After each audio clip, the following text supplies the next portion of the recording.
Morning everyone, মিষ্টিস family একটি নতুন ব্লগে তোমাদের সবাইকে ওয়েলকাম।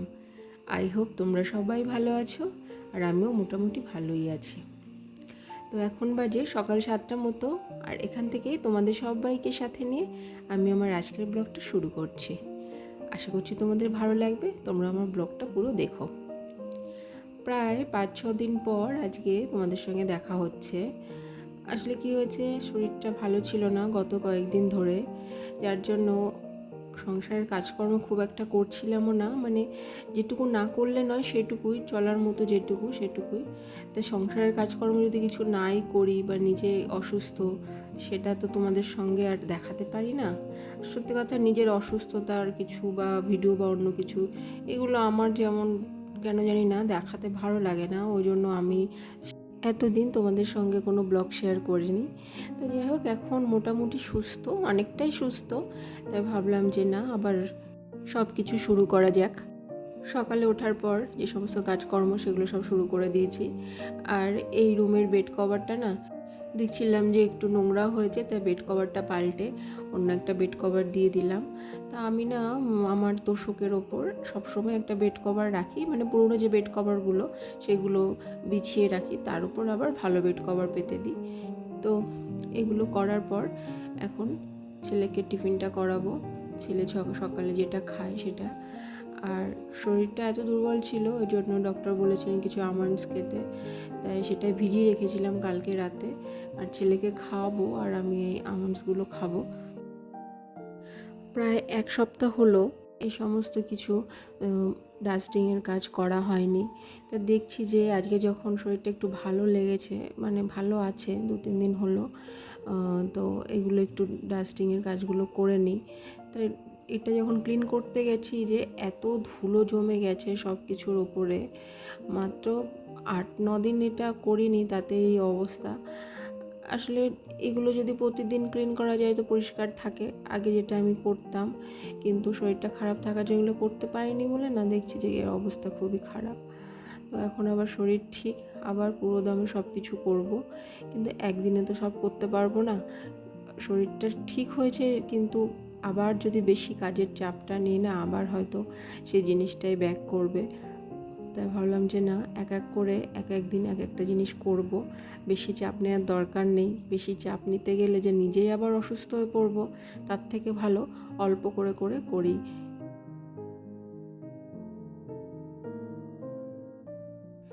অনেকটা কাজই করে নিয়েছি, এবার সকালের টিফিনটা করব। আজকে টিফিনে আছে রুটি আর ছোলার ডাল। এটা আমি তৈরি করিনি, এটা মা বানিয়েছে। সকালে যে টিফিনটা হয়, যে জলখাবার যে আমরা খাই, সেটা আমার শাশুড়িমাই রেডি করে, ওটা উনি আমাকে করতে দেন না। এটা অনেকটা হেল্প হয় আমার জন্য। তো তারপরে খাওয়ার পরে আবার পাশের রুমে চলে এসেছি। এখানে ছেলের যে খেলনাগুলো, টেডি বিয়ারগুলো রেখেছি না, ওই জায়গাটায় দেখলাম, মানে এখানেও অনেকদিন পরিষ্কার করা হয় না, তাই ভাবলাম যে এই জায়গাটাও আজকে একটু ধুলোগুলো ভালো করে ঝেড়ে মুছে পরিষ্কার করে দিই। কেননা ছেলে এসে আবার ওই খেলনাগুলো ধরবে, সেই ধুলো ওর গায়ে হাতে লেগে আবার ওর একটু ডাস্ট অ্যালার্জির প্রবলেম আছে, সেটা আবার হবে। তার জন্য এগুলো ক্লিন রাখা তো খুব দরকার। তো আস্তে আস্তে এক এক করে এগুলো করছি সব কিছুই। আর বেশি কিছু করব না ভাবছি, কারণ অনেক কিছুই হয়ে গেছে। আর এবারে আবার রান্নার কাজ আছে, লাঞ্চটা রেডি করতে হবে। মা যেহেতু সকালের খাবারটা বানিয়েছে, আর দুপুরের আর রাতের খাবারটা বানানোর দায়িত্বটা আমার ওপর। তাই ভাবলাম যে না, এবার অন্তত এই কাজগুলো এবার অনেকটাই করে ফেলেছি, তা আজকের মতো এটুকুই থাক, নেক্সট ডে দেখা যাবে। তারপরে খেয়াল পড়লো যে না, ছেলের স্কুলের জুতোগুলো একটু পড়ে আছে সুরাকের বাইরে, এগুলো একটু ভালো করে মুছে, এগুলো সব দিন লাগে না, মানে সপ্তাহে 3 জোড়া শুজ ওদের অল্টারনেট করে ইউজ করা হয় স্কুলের জন্য। তারপরে ওগুলো ভালো করে মুছে রেখে দিলাম। কাজকর্মগুলো করার পর স্নান করে নিয়েছি, তারপরে আবার ঠাকুর ঘরে চলে এসেছি, এখন পুজোটা করব। আমি প্রতিদিন লাঞ্চটা রেডি করি, তারপরে এসে স্নান করে পুজোটা দিই, কিন্তু আজকে না একটু অন্যরকম রুটিনটা হয়ে গেল। আসলে কাজ করতে করতে না একটু শরীরটা একটু কেমন লাগছিল, আর এত মানে সব কিছু ডাস্টিংয়ের কাজগুলো করেছি না, ওই জন্য কেমন ধুলো টুলোগুলো যেন মনে হচ্ছিল নিজের চোখে মুখে এসে লেগেছে। তার জন্য ভাবলাম স্নান টান সেরে তারপরে একেবারে পুজো টুজো করে মানে রান্নাঘরে যাব। তা সেটাই করেছি। রান্নাঘরে এসে সবার আগে ভাত বসিয়ে দিয়েছি আর উচ্ছে আলু সেদ্ধ দিয়েছি। বেশি কিছু রান্না করব না, উচ্ছে আলু সেদ্ধ, ভাত আর চিকেন। তার জন্য চিকেনের জন্য যা যা লাগে সব রেডি করে নিয়েছি, আর চিকেনটাও ধুয়ে নিয়েছি। এখন চিকেনটা বসিয়ে দেব। অন্য কিছু আজকে আর রান্না করছি না, এটাতেই হয়ে যাবে। আমাদের বাড়িতে প্রতিদিন কম করে 3টা আইটেম রান্না হয়, কিন্তু আজকে সেসব কিছুই হচ্ছে না।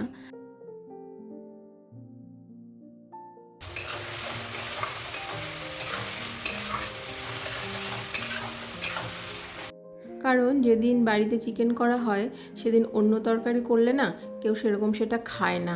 তা বেকার তরকারিটা করা, আমারও বেকার পরিশ্রম, আর তরকারিটাও দেখি শেষে নষ্ট হয়।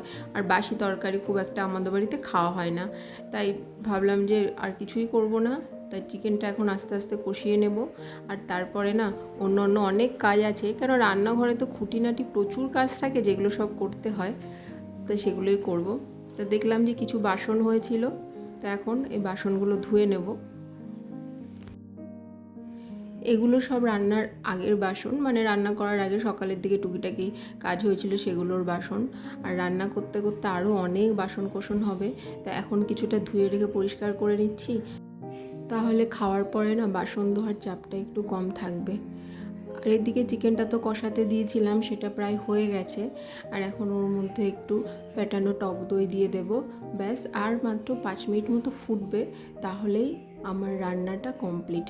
আজকে স্নান করে এসেছিলাম বলে রান্নাঘরে দেখো চুলটা ভেজা, কিন্তু তাও না চুলটা বেঁধেই রাখতে হয়েছে, নাহলে জলটা পড়ে পুরো গায়ে মানে নাইটিটা ভিজে যাবে আর আমার ঠান্ডাও লেগে যাবে। তো আমার চিকেন রেডি হয়ে গেছে। তো রান্নাঘরে এখন রান্নার কাজ কমপ্লিট হয়ে গেছে। আর রান্নার পরে তো আসে এগুলো আবার পরিষ্কার করার দায়িত্ব, এগুলো তো না করলেই নয়। তখন আস্তে আস্তে গ্যাস ওভেন, তারপরে সাইডের যে টাইলসের জায়গাগুলো, তারপরে চিমনি, এগুলো সব একটু হালকা হাতে মুছে নেব। প্রতিদিন করি বলে এগুলো যথেষ্ট ক্লিন থাকে। ছেলেকে লাঞ্চ করানো হয়ে গেছে, এখন আমি আর আমার হাজব্যান্ড খেতে বসেছি। তোমাদের সঙ্গে আবার দেখা হচ্ছে সন্ধ্যাবেলা। এখন বাজে সন্ধ্যা 7টার মতো। এখন আমরা সন্ধ্যার টিফিনটা করব আর ছেলেকে হরলিক্সটা খাইয়ে দেব। জীবনটা যেন একটা রুটিনে বাঁধা ছকের মতো হয়ে গেছে। তো যাই হোক, তারপরে ছেলেকে এখন হোমওয়ার্ক করাতে বসেছি। ওর জন্য এখনও না প্রাইভেট টিচার রাখিনি, আমি বাড়িতে ওকে সব কিছু দেখিয়ে দিই। তো এখন বাজে রাত 8:30টার মতো। চলে এসেছি কিচেনে। দুপুরে খাওয়ার পরে বাসনগুলো ধুয়ে ঝুড়িতে দিয়েছিলাম জল ঝরার জন্য, তা দেখলাম সেগুলো জল ঝরে শুকিয়ে গেছে। এখন বাসনগুলো যেখানে রাখি সেখানেই সব কিছু ঠিকঠাক করে রেখে দেব। আমার তো নন মডিউলার কিচেন, মানে আমার ঠিক নয়, আমার শাশুড়ির কিচেনই বলতে পারো। কারণ আমি বিয়ের পর এসে অনেকবার বলেছিলাম যে মা আমরা একটা মডিউলার কিচেন করে নিই এটাকে, কিন্তু আমার শাশুড়ি মা রাজি হয়নি, কেন জানি না, ওনার কিসে আপত্তি। যাই হোক, দেখা যাক, ইচ্ছা তো আছে ইন ফিউচার এটাকে মডিউলার কিচেন বানানোর। তা যতদিন সেটা না হচ্ছে ততদিন যেটা আছে সেটাই খুশি থাকা দরকার। কেননা কিছু কিছু সময় না অন্যের ইচ্ছেটাকেও তো প্রাধান্য দিতে হয়, তাহলে হয়তো সংসারে সুখ শান্তি থাকে বা কোনো ঝগড়াঝাটি ঝামেলা যেগুলো সেগুলো হয় না।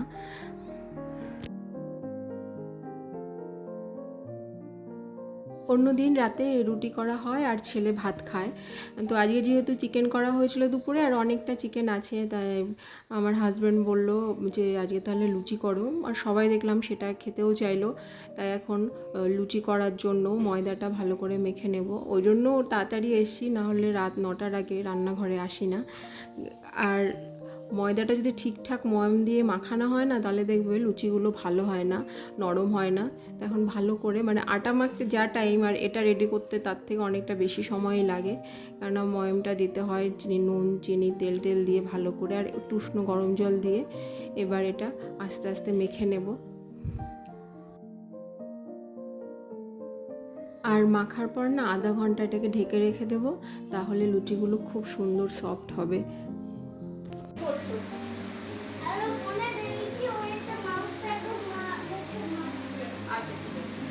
যাও আমি বেলে মেখে নিই তারপরে।